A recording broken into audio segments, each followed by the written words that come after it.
So, who has had a good time at this conference? Yes?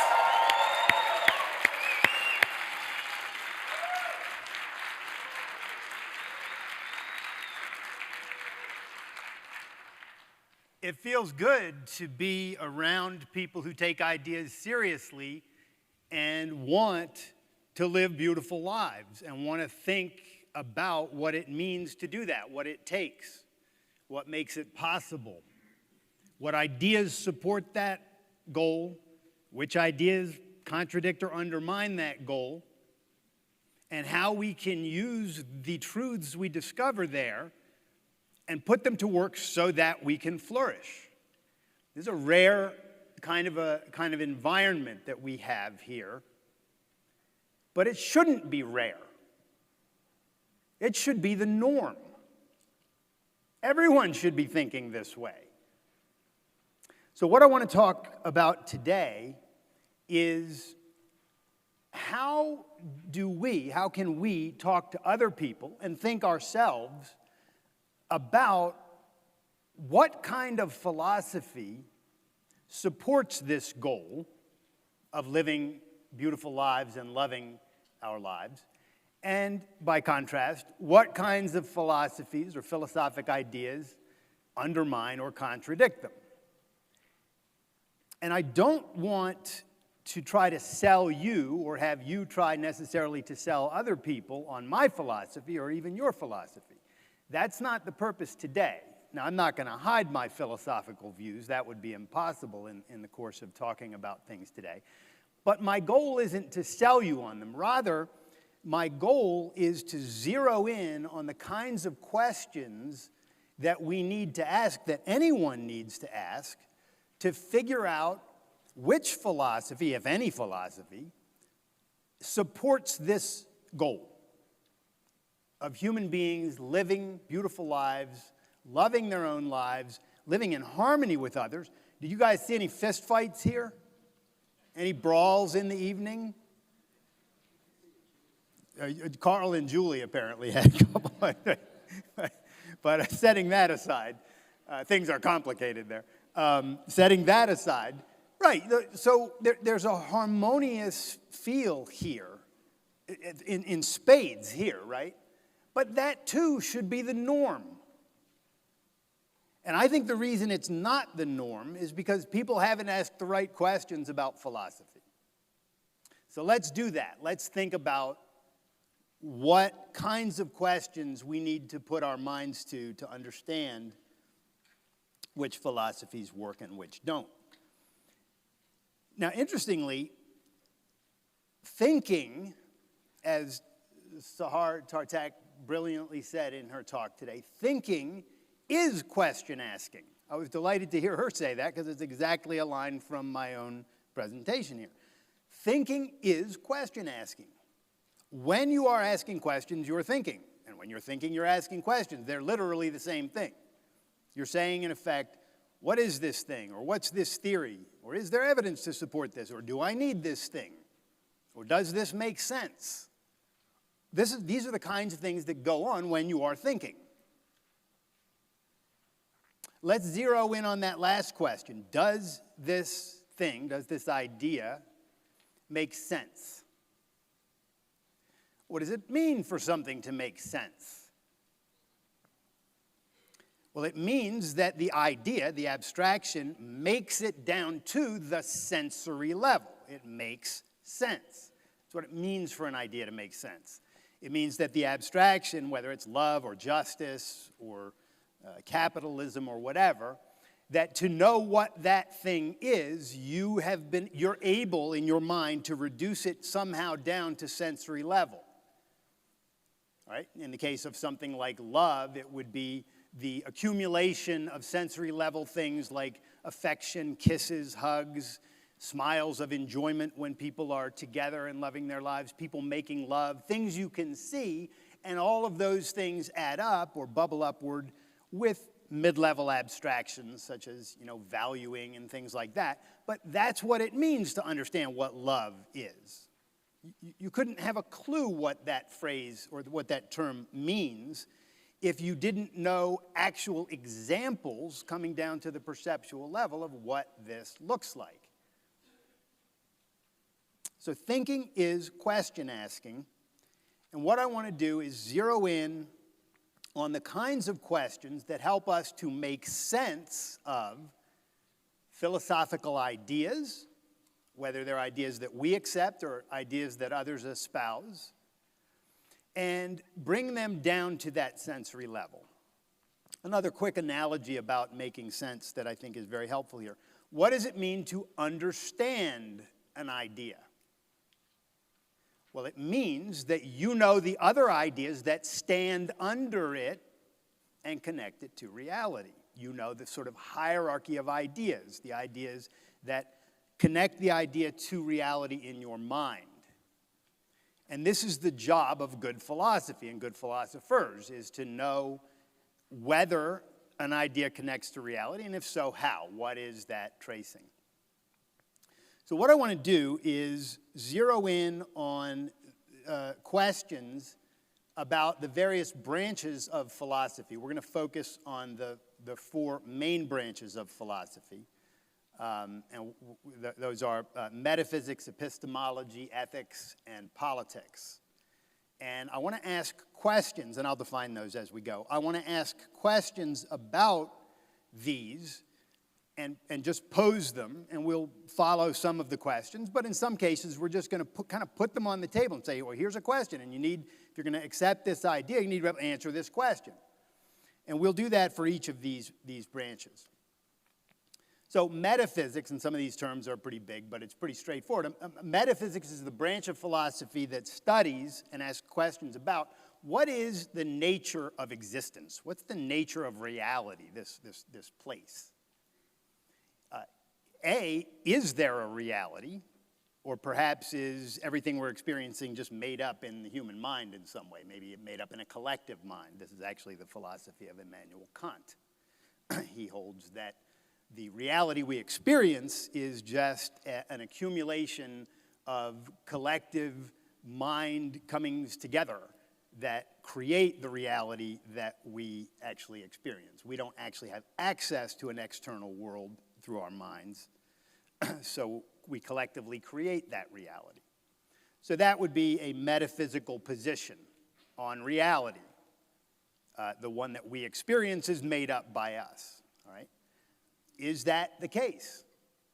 Or is reality external from the human mind? It's out there, and it's something that we experience with our senses and have contact with, and then can transfer that data of sensory perception into concepts that are connected to reality in some way, so that we know a real external reality. That's another metaphysical position, is that reality is out there and it's real. Or is there a second reality that's actually more important than this one? This is the idea of Plato, and it's the idea of Christianity, right? There's a supernatural dimension. There's not just nature, there's a supernature. There's another dimension that also exists. So there's two realities, not just one. And that second reality, the higher reality, the supernature, is actually more important than this one. Indeed, in the Judeo-Christian ethic or tradition, that reality creates this one. God is the creator of the reality down here. He creates it and he dictates its laws, which opens the door for miracles, because if God or one of his representatives wants things to happen that can't happen, they can do it anyway, because they made the place to begin with.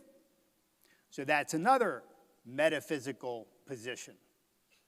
So in short, we could say here, on one level, so there's either zero realities that we can access, that's sort of the Kantian view, it's all just made up by the human mind, it's constructed by consciousness. Or there's one reality, this is the Aristotelian approach, there's just the one we're here experiencing. Or there's a second reality that's more important. You don't have evidence of it, but it's there, and that's another position. So those are metaphysical positions. Now, if there is a reality, Then the question remains, is it governed by natural law? Are things what they are and they can't not be what they are? Are things what they are and they can't act in contradiction to their natures? Or can they act in contradiction to their natures? So, to put a concrete on the table, a rose is a rose, you would presume, and a rose can bloom or it can wilt, but it can't speak. All right, that would be sort of an Aristotelian approach to this. Things are what they are, they have identities, they have natures, and they can act only in accordance with those identities. A rose can bloom, it can't speak.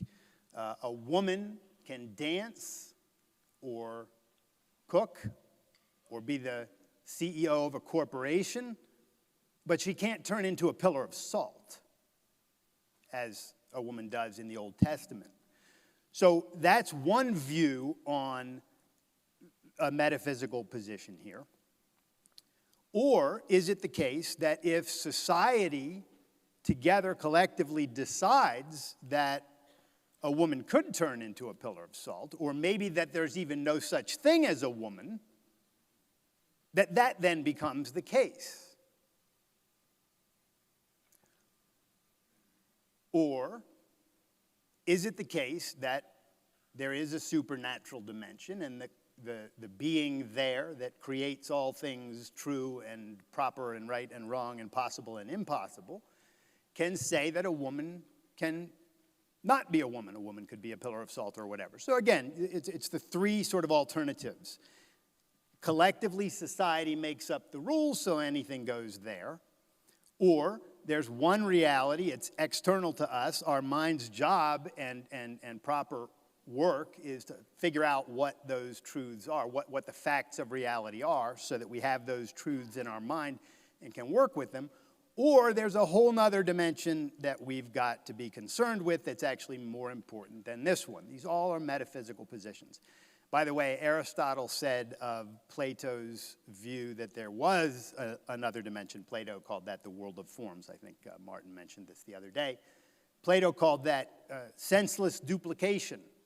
You're just creating another world that's supposedly going to explain this one, but then how are you going to explain that one?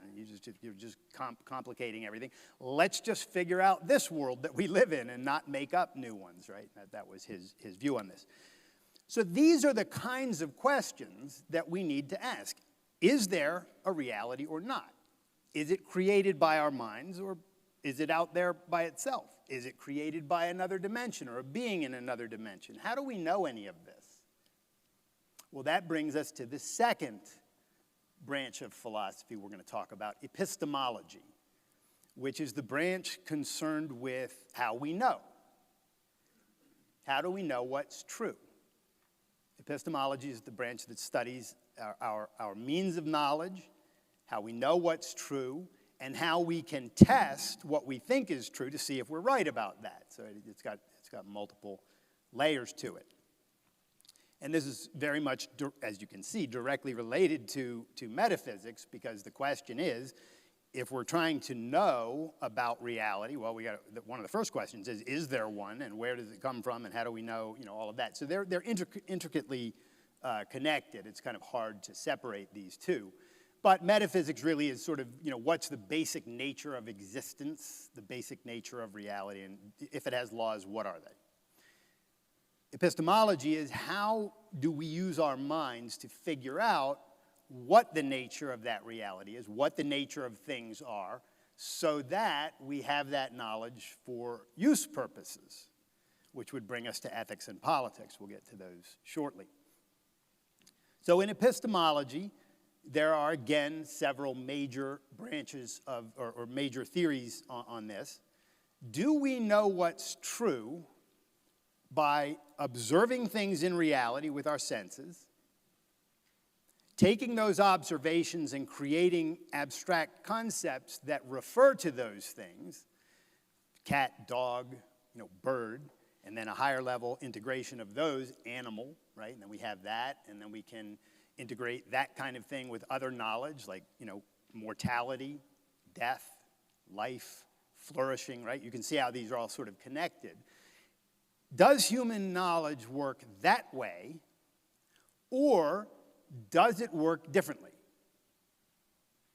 Does it, instead of integrating things out there into concepts and generalizations and principles and the like, do we just make it up collectively or individually? So there's two forms of subjectivism here. There's individual subjectivism, which is the idea that I make up reality in my own mind.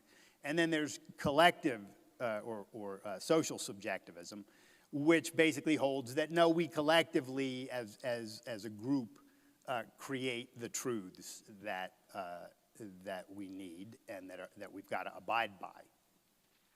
So those are two theories there. And then there's the other one, and all of these correspond, as you can see, to the metaphysics that we've already talked about. Is it the case that a supernatural being, a being from another dimension, tells us somehow, either by sort of implanting it in our brains, that's called a revelation, right? It just strikes you and now you know, or that we're supposed to go by faith and accept ideas for which there's no evidence, so ideas that are not supported by any evidence at all. And the reason that religions have the concept of faith in this, and this is not like faith in that your friend is going to show up on time, because he usually does. That's a conviction based on evidence and past experience. That's not what we mean here by faith. What we mean here by faith is the literal religious meaning of faith, which is that you can know things to be true when there is no evidence to support them. And the reason that we have that concept is because if you know something to be true on the basis of evidence, then you know it by reason. Reason operates by evidence. If everything was based on evidence, it was like, no, we have evidence that all of this stuff is true about the supernature, then you wouldn't need the concept of faith at all. You just go, no, here's the evidence, and here's the argument with the evidence in it, and then it would all be based on reason. So the idea of faith is simply the idea that things can be true and you can accept them as true legitimately, even though there's no evidence to support them at all. Is that a means of knowledge? Is collective consciousness or will a means of knowledge? By the way, that's essentially the idea that consensus is a means of knowledge, right? So if we all believe that something is true, then it's going to be true. Well, let's put these things to the test. We'll start with reason. So if observation and integration and logic and these kinds of things tell us what's true, then if you discover something and you want to convince me that it's true, you can come to me and say, hey, Craig, here's the evidence for this thing, right? You could say, here's the evidence that, as Darwin did, here's some evidence of, in fossil records to show that perhaps we developed through an evolutionary process, right? And I don't want to get into the whole evolutionary process, but it's a good example of, and you don't necessarily have to even agree with it, but he's presenting evidence to support it. Whether it's necessarily sufficient evidence or not is another matter. But he's going to give evidence. And if he just came to you and said, well, I don't have any evidence, I just believe it's true, or my collective believes it's true, or I had a revelation that it was true, you would treat that differently than if he said, here's the evidence that I can present to see that it's true. So that's an example of using reason to say, I'm going to accept something as true. What about collective will? We have many examples of this in history. In the antebellum South, the collective consciousness held that slavery was just fine, natural, normal, should be kept around. Did that make it so? Did that make it so? I don't think it did. I think you guys would agree with me. So on that example and many other kinds of examples, if we decide today collectively that a woman cannot be defined as an adult female but must be defined as something else, a non-male, Johns Hopkins I think it was just last week, came out and decided that the new definition for lesbian was non-man attracted to another non-man. So they wiped woman out of reality because they had some meeting, apparently, where they decided to do this. And then they got very quickly pressured because the society isn't that bonkers yet, and they changed it back a couple days later. And they're like, oh, no, we're going to go back to the old definition. But when they changed it, did that make it so? Or was there an external reality that held firm and pushed back on that? It's an open question. And then if faith is a means of knowledge, if accepting ideas in the absence of evidence is a means of knowledge, we have to take this stuff seriously. Either it is or it isn't.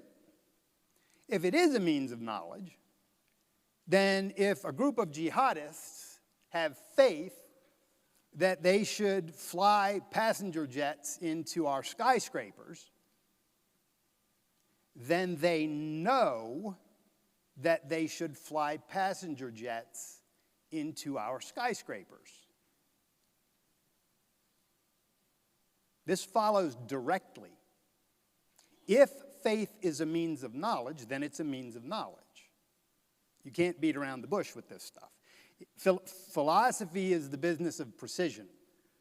You can't have your faith and eat it too. You've got to be serious about this. So if it is a means of knowledge, then if someone has faith that he should do something, then he knows that he should do it. It's not an opinion, it's knowledge. And if you know that you should do something, then you jolly well should do it. Which means we actually, if we're going to agree that faith is a means of knowledge, you really can't criticize the jihadists because they just acted on the truth. So this is serious business, the means of knowledge. If cultures have faith that female babies should be killed at birth, then they should. Or if they collectively agree that female babies should be killed at birth, then they should. If a culture has faith that young girls should be declitorized or that gays should be hung from cranes, then they know that, if faith is a means of knowledge. So epistemology is a really important aspect of philosophy, and it's not only the social ramifications of this. If you have faith that homosexuality is bad because the Bible says so, then you know, assuming faith is a means of knowledge, then you know that it's bad. Well, that might not matter much to you unless you happen to be gay. Then it matters a whole lot. But frankly, I think it matters to all of us. So this business of, and we can multiply examples all day because you just take it. If faith is a means of knowledge, then it is, and then just run through any example that comes to mind. If collective consciousness creates reality, and therefore what we will to be true is by that fact true, you got to take that seriously. You can't have these ideas and go against them too. It's either or. So these are the kinds of questions that we have to ask if we're going to take philosophy seriously and look for a philosophy that can help us live beautiful lives and love living and live in harmony with other people. And I think it's pretty clear which of these alternatives meets that bar and which ones don't. But again, I'm not here to sell you my philosophy. I'm here to say, let's ask these questions. Let's ask these questions. The next branch of philosophy that we want to discuss is ethics. What is good? What is right and wrong? What is good and bad? How should we act? How shouldn't we act? These are the questions that ethics is concerned with. Now, of course, we've got to recourse to epistemology because if we're going to start asking, well, what is good and bad and how should and shouldn't we act, we're asking ourselves for knowledge. We're asking ourselves to figure out what is true about that question. So this is really going to build on both metaphysics and epistemology. Are the answers to these questions in ethics, are they going to come from the use of reason toward an external reality that's real and there, and then we're going to try to integrate these ideas? Or Are we going to say, well, what's the collective consciousness? What's the collective will about what's good and bad, right and wrong, and how we should and shouldn't act? Or are we going to turn to the supernatural and to thousands of year old texts that are sort of cryptically written and try to draw commandments from those and say, well, now we'll go by these. This is how we should live. These are the questions we need to ask. If we do go by reason, let's break it down a bit. If we go by reason, if we say, okay, well, let's use reason to figure out what's good and bad. One of the questions reason would turn to, if you said that, is, well, good and bad for whom? For what? What are we trying to do? Good for what? I should act this way or shouldn't act that way if I'm trying to do what? Should I go play tennis today? I don't know. What's the context of my life? Is tennis on my schedule today? Am I supposed to be doing surgery today? I need to know some context here. If we use reason, then we can look at that context and we can say, well, if we want to answer the question, what's good or how should we act, let's focus on what kind of animal we are. We're rational animals. We're animals who survive by using our minds, by understanding what things are, and then how we can put things together, and we act on that. That's how we learn to, build a hut or a fishing line. That's how we learn to judge people when we see whether they're being productive or whether they're going to steal our stuff. It's how we actually engage in productiveness. Oh, look, if I put these sticks together, I can do that. Or if I put these circuits together, I can build this. And then we move from the cave to where we are now, where we have satellites in the sky and we're curing cancer. And we get to argue over things like whether you have microaggressed against somebody accidentally. So these questions really matter in ethics. And let's dive a little deeper. So we could go by reason. We could say, what kind of animal are we? Well, we're a rational animal. Well, what does a rational animal need to do? Well, we need to use our mind because that's how we know what's true. So one principle of ethics would be, let's think. Thinking is good. What else do we need to do? We need to produce. You have to produce values. All the things we need as human beings don't grow on trees. A few things do, but even there, berries and whatnot, you still have to figure out which ones are edible and which ones are not, so you've got work to do. What should we do in regard to other people? Well, they've got reason too, and some people use it and some people don't, so we're going to have to judge people and figure out who's being rational and who's not. You see how this goes. If you're using reason, you can look at reality and start asking questions about what we need to do in order to live and flourish. And we can get good and bad from that. This, by the way, is what Ayn Rand did in her philosophy. And she not only came up with the idea of let's figure out what's necessary for human life and flourishing.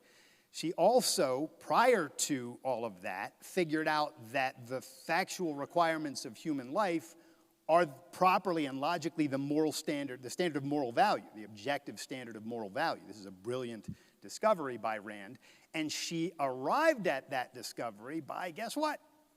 Asking questions. Rand started her inquiry into ethics with the question, what is morality or ethics? And do we need it? And if so, why? Three of the most powerful questions ever asked in the history of philosophy, in my view. What is morality? Do we need it? If so, why?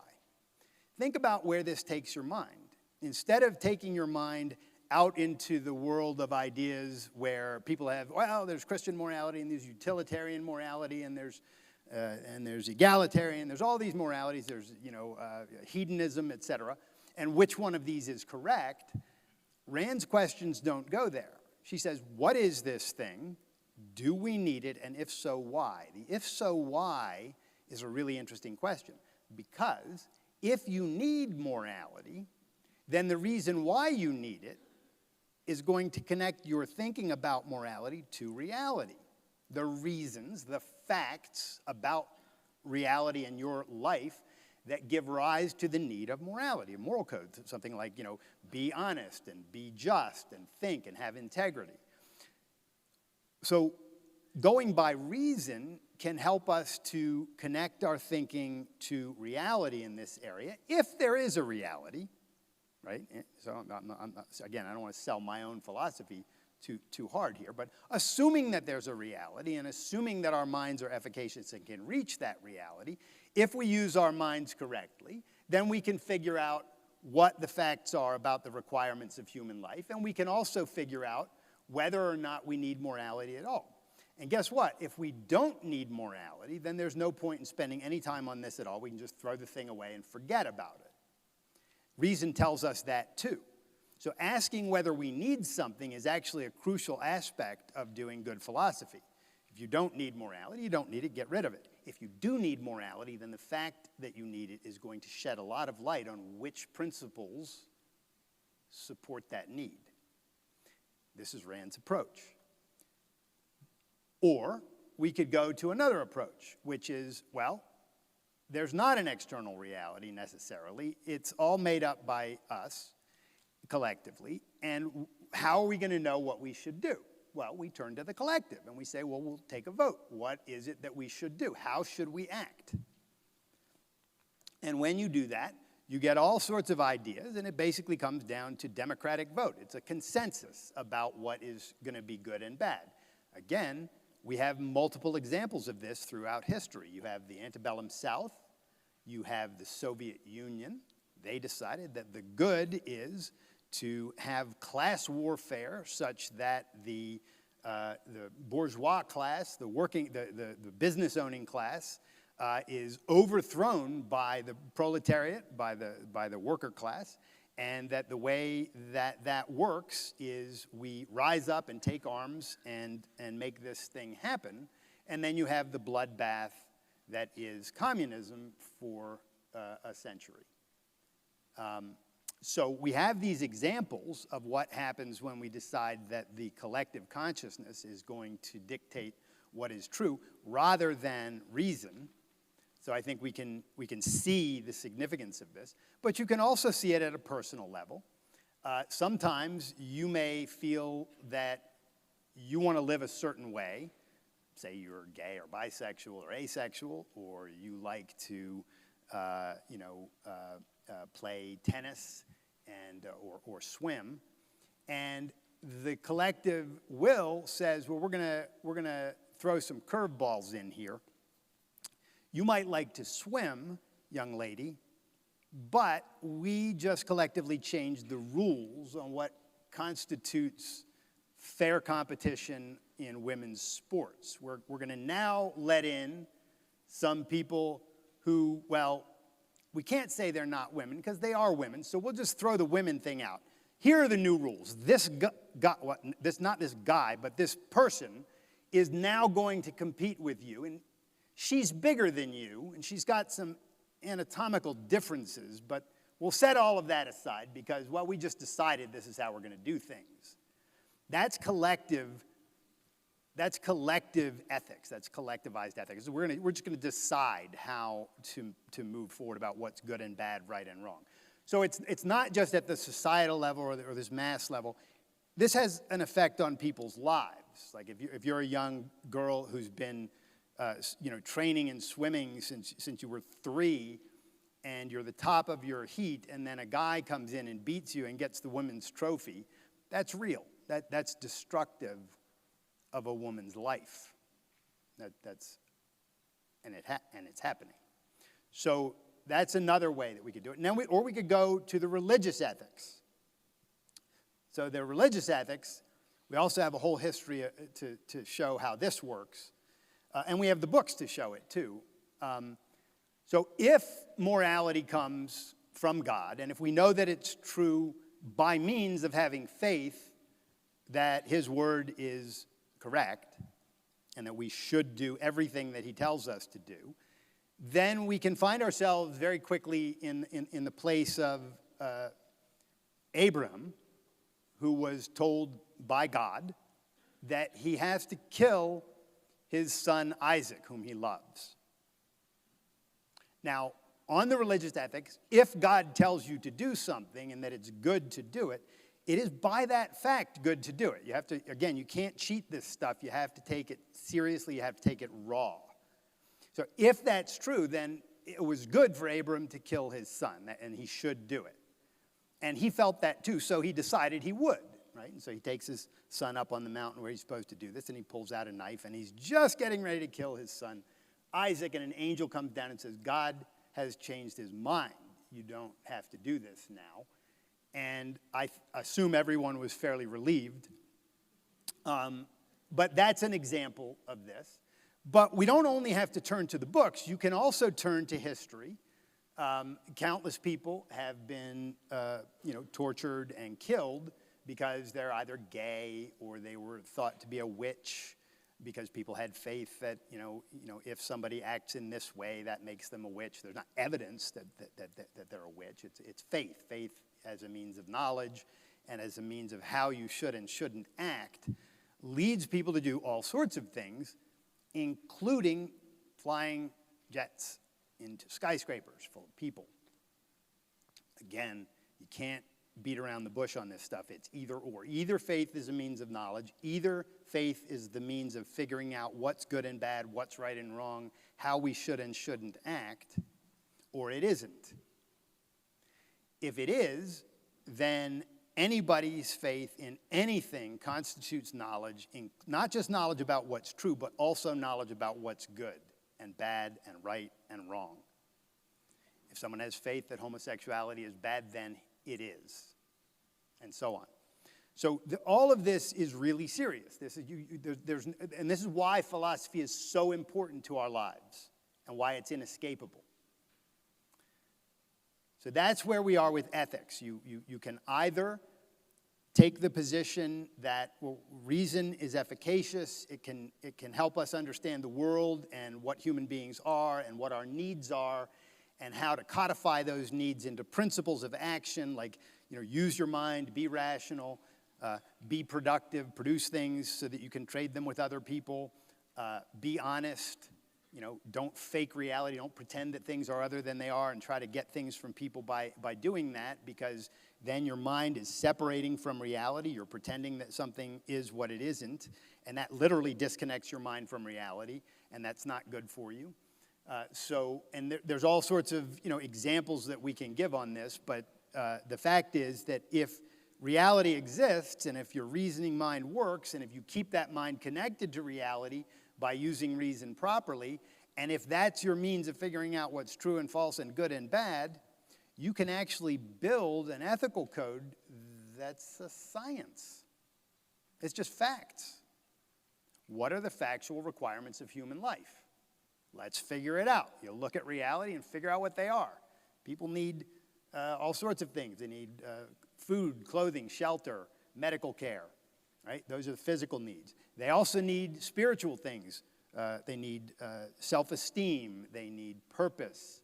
They need long-range goals. That's what purposes are. They need the meaning that comes from accomplishments in life. They need love. Love's a really important emotion. How do you create that in your life? And so on. Another thing that people need scientifically, we can say, is they need freedom. You need freedom to act on your judgment. If I lock you in a cage or strap you to a tree or shoot you in the head, you can't act as a human being. You can't act on your reasoning mind and go out and do the things that constitute a rational being's life. But if you're free from force, if nobody's caging you or strapping you to a tree or enslaving you or doing any of that, then you are free to act on your judgment, produce, trade, and live in harmony with other people. So this brings us to politics. What should be the rules or the principles for living together in a social context? Now, we've had examples talking about social context already to some extent, but when you get to politics, that's the specific focus. If we're going to live together in a culture among other people, if we're going to live in a society rather than just on a desert island somewhere doing our own thing, what principles do we have to recognize and uphold, or what facts do we have to recognize and what principles do we have to uphold in order to live together in a harmonious way so that we can all flourish. So again, the different philosophic approaches are going to have different views on this. If the collective will decides what's true, then we're not going to look at reality and say, well, what are human beings and what are the factual requirements of our lives in a social context? That's not how it works. If the collective will dictates what's true, they're just going to tell us what the way to live together is, right? So it could be, well, you Jewish people have to die because the collective will here, the Aryan race, decided so. That could be one version of it. Or you black people are going to have to be slaves because we in the antebellum South decided that that's the case. Or you business owners are going to have to come down because the workers have decided, and we have more power than you, that that's the way it's going to be. So this is the way we're going to set up our political system. Is that the might makes right, in effect, in one way or another. That's one possibility. Democracy, by the way, is essentially that. It's the majority rules. So in ancient Athens, for instance, Socrates was asking questions that were vexing the people on the street, and he was asking particularly difficult questions to some of the youth, some of the teenagers, and the elders got angry and they put him on trial and said, well, we've got a vote here and it's over 50% that you have to die. So they put him to death for speaking his mind. Again, we have all sorts of examples throughout history of this kind of thing. A religious approach to politics, if God's will dictates what's true and what's good and how we should act and all of that, then it follows pretty quickly that if the proper social principle, the proper principle for how we're going to live morally in a society together is we're going to turn to Scripture and figure out what Scripture says. Or we're going to turn to God's representatives on earth, the popes, the mullahs, or whoever, the rabbis, and they will tell us what we should do. Because they have somehow more direct access through their faith. They don't really fully explain why that is, but that's the theory. So then they get to tell us, and you have more serious versions of this, you have more absolute versions of this, and then you have lesser versions of it. So the serious versions are things like Iran today and Saudi Arabia to some extent today, where the actual constitution is the Quran. That's what they turn to for what are we supposed to do. And this is why gays get hung from cranes in Iran, and women get killed for not covering their hair. And that's the way that a religious society that takes religion seriously, now not all religious people take religion seriously, but back in the Dark Ages, Christians took religion seriously, and they treated things very differently then than they do today. So is that the right way to run a society? Well, according to a certain philosophic approach, it is. That's the religious approach. So we've got different approaches. I think I mentioned the reason. Have I gone through the reason approach to society yet? I don't think I've gone fully through that, so let me circle back around. If we're going to go by reason and figure out how we should live together, then we just have to say, well, look, what are we trying to do with reason? We're trying to live. We're a certain kind of animal. We're a rational animal. We live by using our reasoning mind to figure out what things are, how we can put them together, whether other people are conducive to our life or whether we want to keep them, away from us given how they act, how we can arrange our lives and build homes that we like and take vacations that we like to take and do these recreational activities that we like, how we can do all these things. So what do we need to do that? Well, what can stop us from doing that? This would be a good rational question. What can stop us from acting on our judgment? Well, one thing that can stop us is other people by using physical force against us. And this comes back to the example I've already given, which, if you lock me up or strap me to a tree or enslave me or whatever, I can't act on my judgments. I can't live as a human being. What can stop that from happening? What can stop physical force from happening against people? or at least the initiation of physical force. Well, there is something that can stop that. A principle. You can have a principle that says, because of all these facts of reality, because of the kind of animal we are and the fact that we need to be free to act on our judgment in order to live as a human being, we have to agree and form a principle that says no one is allowed to use physical force against other people, at least not initiate physical force against other people. Why? Because it stops them from living as a human being. Reason can get us here because we can see that it's true. Right? You can see, no one has to say, well, where's the evidence of that? Well, the evidence is all over the place. If I put you in jail, try to live like a human being. You can't. If I enslave you and take all the stuff that you produce and keep it for myself and keep you in a shed and don't let you go, that's not a human life. A human life is a life guided by the judgment of one's own mind. That's what it means to be a human being. So if we use reason, we can have a completely different approach to how we come together and try to live in a social setting. We can form the principle of individual rights, the principle that each individual has a moral prerogative to think for himself, to act on his own judgment, and to live his life as he sees fit, so long as he doesn't initiate force against anyone else, because that would violate their rights. All of this is discernible and achievable by means of reason. There's no reason that you need some external force from another dimension to tell you what to do.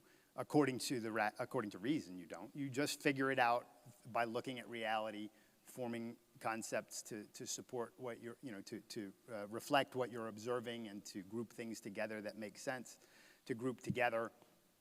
Like human beings, we call human beings, and that captures all of the things that we mean by human beings, and instances of justice, and we put those together because that captures all the things we mean to capture there, and this is what concepts do for us. But they come from the use of reason, and we can do that at least according to that philosophy. So I think you can see here that at every level of philosophy, whether we're talking about metaphysics, the basic nature of reality, or whether we're talking about epistemology, our means of knowledge, how do we know what's true, how do we test what's true, or whether we're talking about ethics, how do we know what's good and bad, right and wrong, or politics, how should we live together in a society, there are really important questions to ask at every level, and they need to be asked, they need to be answered. And for you or me or anybody you talk to or I talk to going forward, for anyone to take ideas seriously means that you're willing to talk about these questions and figure them out, right? Not push them aside like, no, you can't ask that question. These questions are off limits. No question should be off limits. No question should be off limits. You put all the questions on the table because thinking is question asking. Thinking is question asking. And we have to ask these questions if we want to figure out which philosophies are conducive to human life and flourishing. And quite frankly, and I think we can all see this, today, not many people have answered these questions. And I mean, people have posed these questions, let alone answered them. And what we have is we have a mixture of a lot of religion and a lot of wokeness, which is basically just collectivized thinking. It's the group has decided that a woman is not that anymore, it's this. And racism is not that anymore, now racism used to be, apparently, when you judge someone not on his character or abilities or things that he's in control of or things that matter, but rather on his genetic lineage, right? What color of skin he has, what shape eyes he has, or whatever, something like that.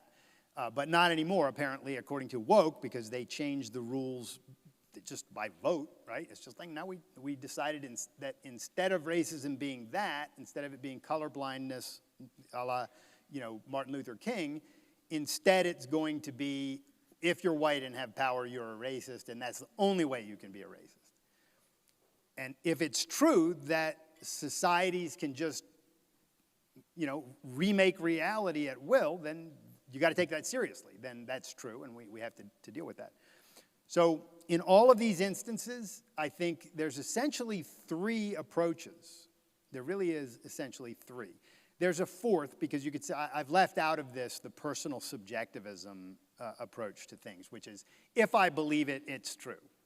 Very few people even go there. I mean, because you look ridiculous even to woke people and others who say, no, it's only if we all agree on it that it's true. So almost nobody does that. What happens is, because people don't know how to use reason to figure these things out, and it's not easy, by the way. Just choosing to go by reason doesn't make all of this come into crystal clear view right away. There's a lot of question asking and figuring out. Philosophy is difficult. But almost nobody does try to make these efforts to think in terms of reason about this. People get very lazy and they say, well, I was raised a Catholic, so I'm a Catholic. So that's what I'm going to be. Well, what if you had been raised a Muslim? Would you be Catholic today? That's a good question, because if your answer is no, then it means you're adhering to Catholicism because you were born Catholic. Why would you do that? That doesn't make any sense at all, right? So we have to ask, that's another good question to ask is, why do I accept the philosophy that I accept? If I'm accepting it literally just because I was born into a family that has this philosophy, that does not make any sense. That's like, what if you were born into a family that held sadism as morally correct, right? You would not want to be there. So my message to all of you is very simple. At the end of all of this, we have to think about the philosophies that we accept. Not just the philosophies as a whole, but all of the parts of the philosophies. The branches of philosophy, the principles. Does this principle make sense? Does it make it to the sensory level? Do I actually understand what gives rise to and supports this idea that I'm embracing or not? If we don't, the best thing to do is say, I'm not going to accept it until I see evidence to support it. And then we can look for ideas that are supported by evidence. Now, I am cheating a little bit at the end here because I'm saying we should be going by evidence. But here's the thing. You have basically two alternatives. Either evidence is the standard of truth and falsity and good and bad, or non-evidence is the standard. It's either evidence or non-evidence. Our friend, the law of excluded middle, is very helpful here because you have to take this stuff seriously. If non-evidence is your standard of knowledge, anything goes at any time, in any way that anyone wants to do it. It's deuces wild. It's either evidence or non-evidence. So with that, let me encourage you to do this. I am very confident that if you, and I think a lot of people in this room are probably either largely on board or wholly on board with the philosophic view that I have, but we all talk to other people, and here's my word to anyone here who's not thought through much of this, but also my suggestion to everyone who has thought through it. Encourage people to ask these questions. Ask them yourself, encourage other people to ask them. And if you do ask them, I'm confident that you will discover a philosophy that supports human life and human flourishing. And if we all discovered that philosophy, guess what would happen? We'd all live beautiful lives. Thank you.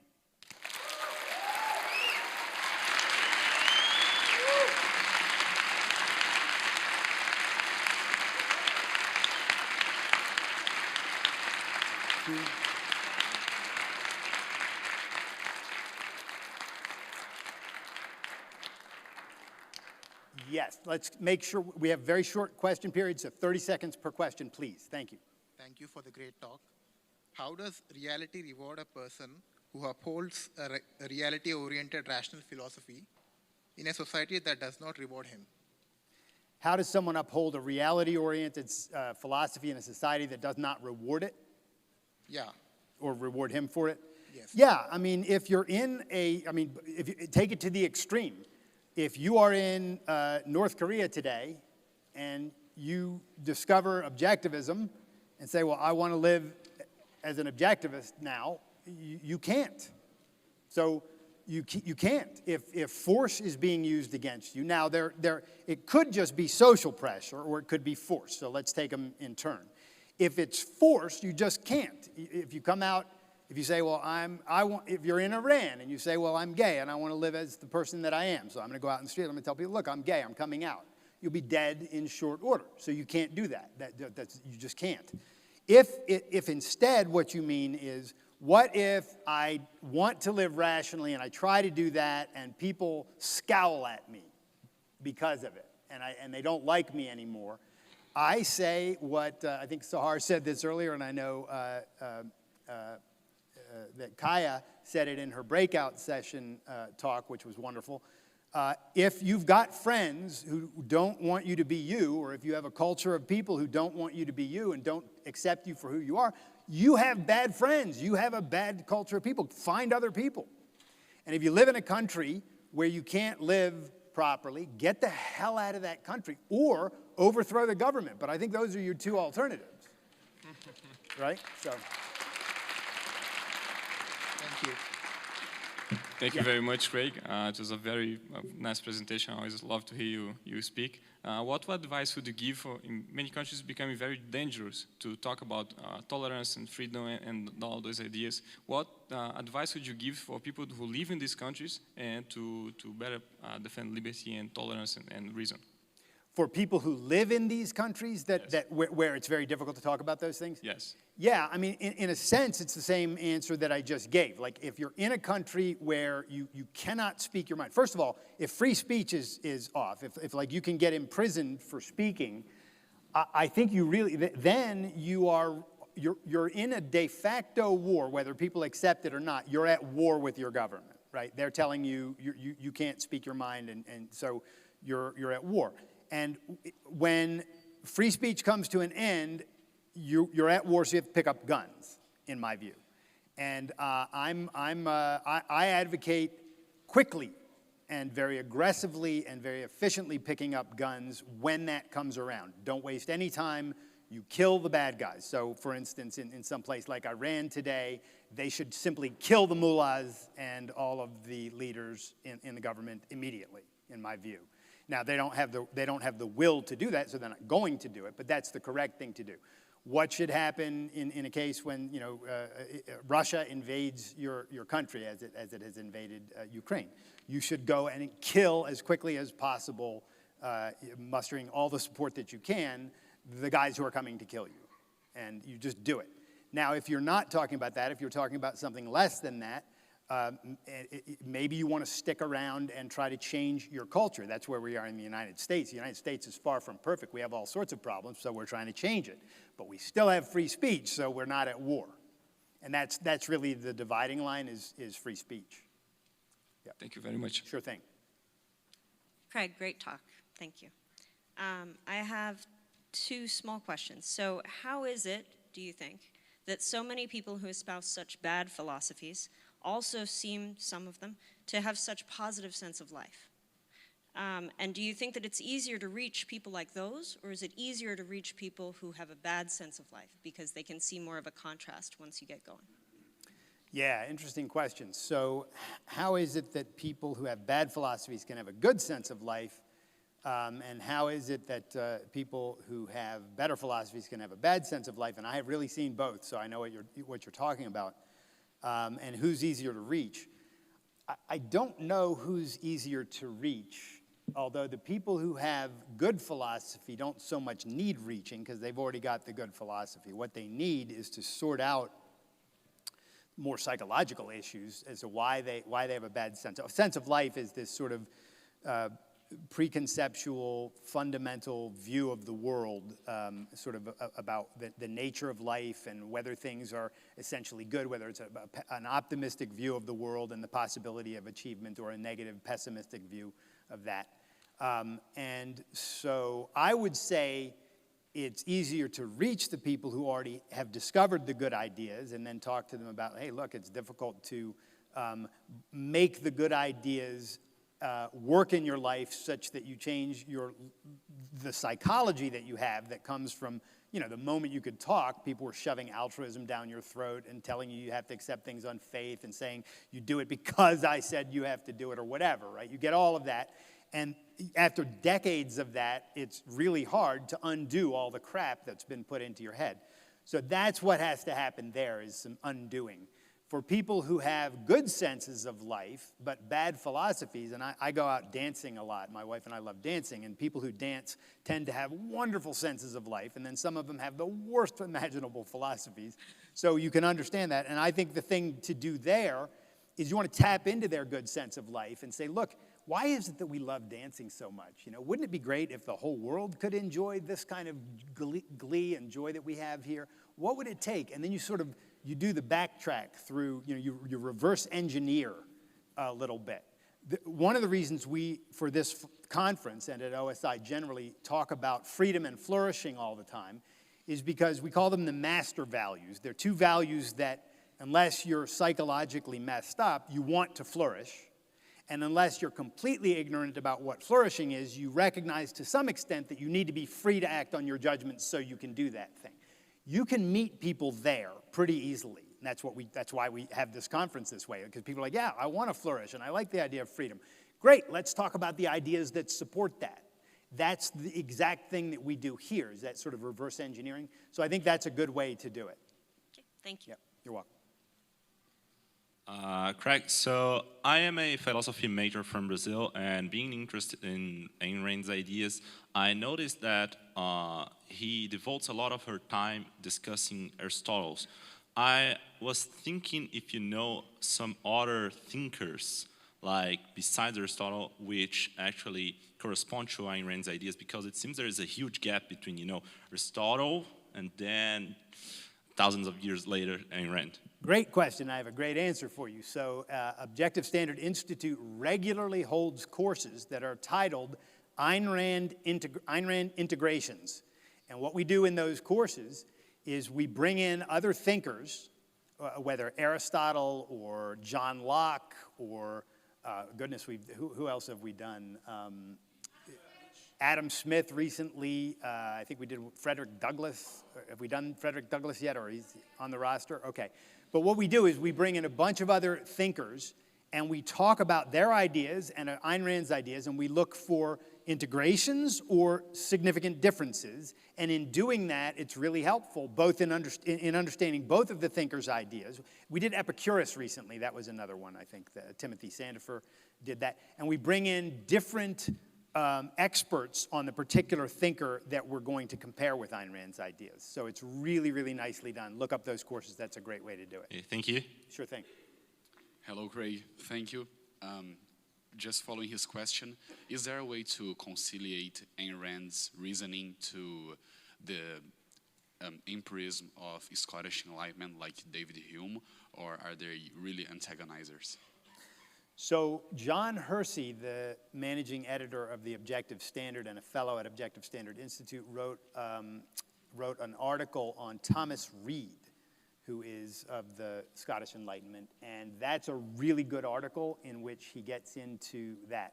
We have not done, no one to my knowledge, at least no one affiliated with OSI has done anything on Rand and Hume.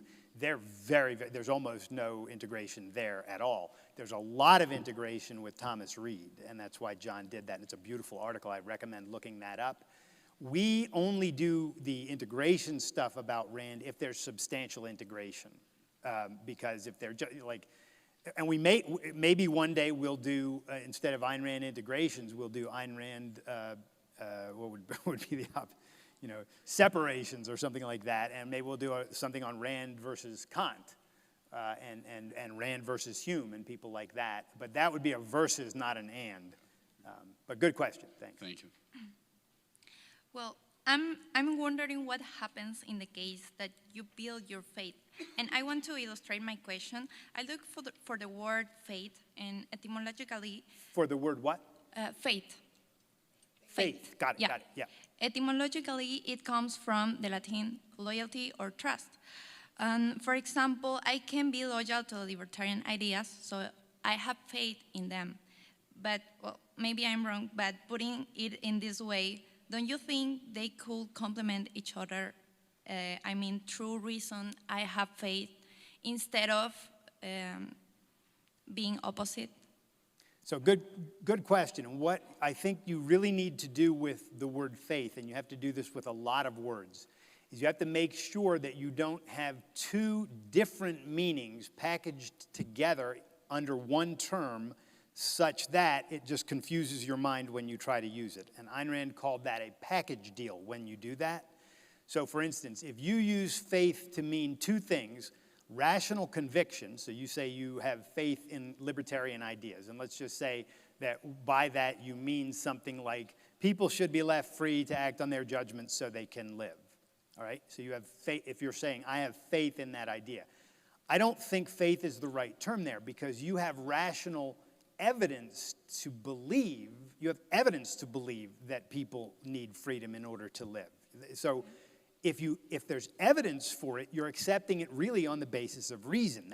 That's what evidence-based thinking is all about. Faith, in the sense that I'm using it here, does not mean rational conviction. I know some people use it that way, but if you use it that way and to mean acceptance of the ideas in support of which there's no evidence, which is the religious traditional meaning of it, regardless of whatever the etymology might be, that's a very different thing. And you have to keep them separate. I wrote an article that might be helpful here that is in the most recent issue of the Objective Standard, and it's titled Navigating Today's Seductive and Destructive Language. You can find it out on the table here. And I talk about package deals and what they are, and I don't talk about faith as a package deal, but if you read that article, you'll see how that can be used as a package deal and why it's dangerous to do it that way. But there's no problem in thinking about having a rational conviction about something, and even if you're using faith in your own mind to mean that, no big deal. If you let that seep into, oh, but I have faith in God too, and that's equally legitimate, no, because there's no evidence for the existence of God. That's a very different thing. Okay. So just keep those separate. Okay, thank you. Hello, Craig. My name is Thiago from Brazil. Thank you for your speech and for the conference. So my question goes along with the colleague. It's something like, science provides us that our very sensory experiences are limited, vision, taste, touch, hearing, to the spectrums that we can reach. It strikes me that these limitations also affect our capability of reasoning. Do you have any remarks or thoughts on that, providing further space for this blind faith or faith in something bigger? Yeah, it's a good question. So because our senses are limited to what they are. So for instance, we can't use sonar, or which some animals can do, right? You can't bounce sound waves off of a cliff and determine how far you are from the cliff, but bats can do that. So our senses are limited to what they are capable of, right? We can't hear like a dog can hear, right? So does that limit reason? And the answer is no, it doesn't. It just limits our perception, and perception and reason are not the same thing.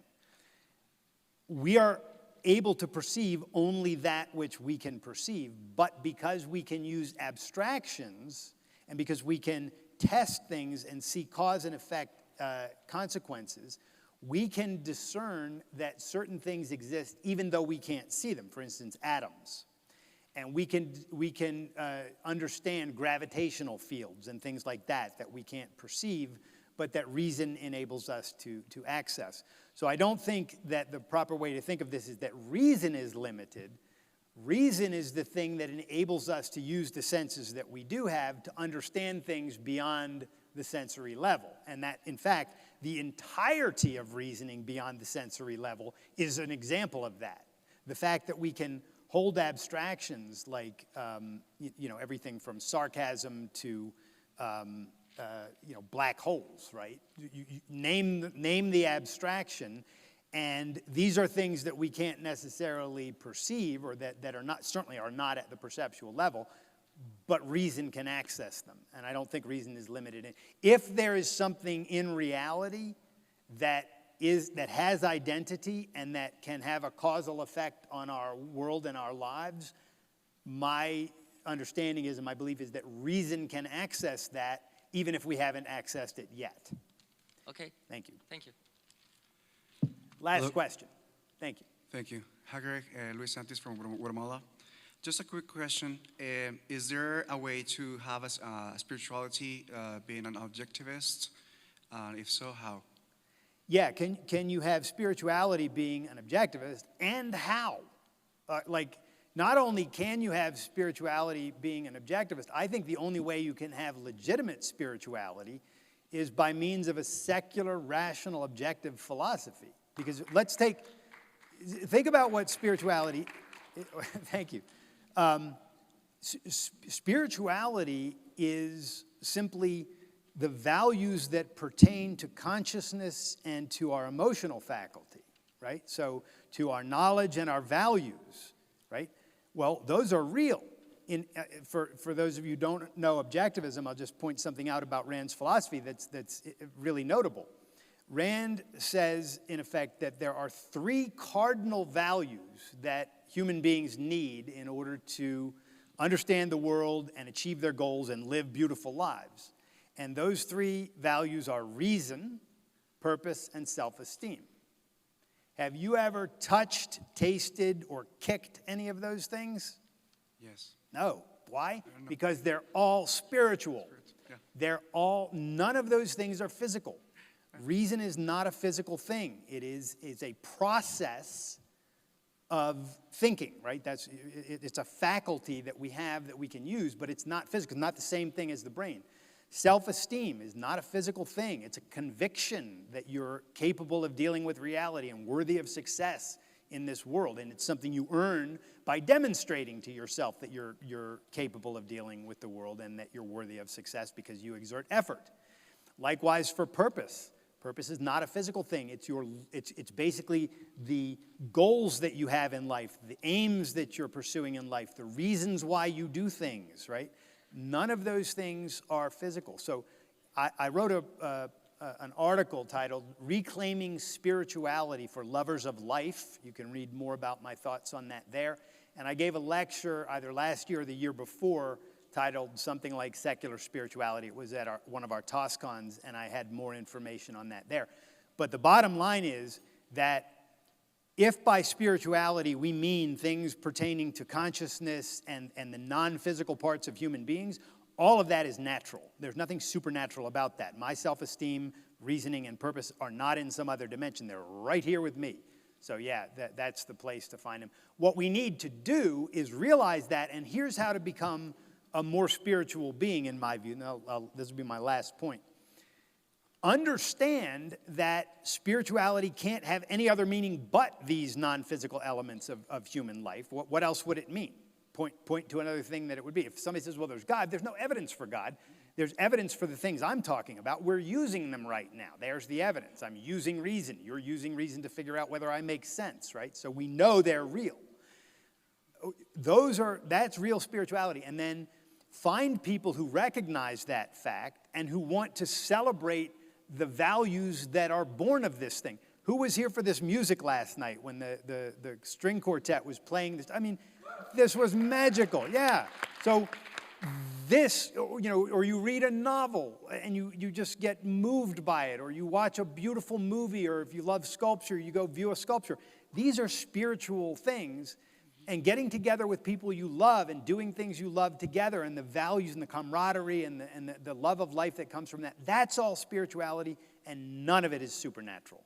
So thank you. Yeah. Thank you so much. All right, thank you all. That's it.